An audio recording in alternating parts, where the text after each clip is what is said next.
Neyse 2 geldi sizlere dostlar. 2015 yıl maşinimiz 77.000 kilometre yurt tuttu. Özünü halal yürüyen probegi metan gazları bu.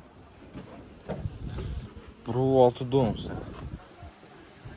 Hiç yerinde çatmakı yok.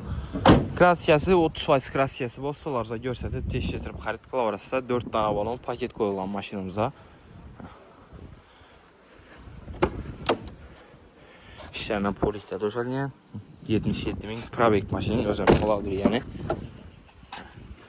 Salon kısımları əminat taza tutdu. Gəlevədək görüb salarsa teşkil etirib alavarasında. Metan gazları. Zabas yamanları xam mərkəz manətiyələri.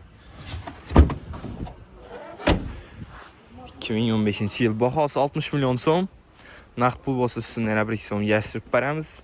5 milyon so'm bilan avtokreditda chiqadi. Plus notariskaya klassla 3 milyon 100 ming so'mdan 3 yıla aylık to'lov.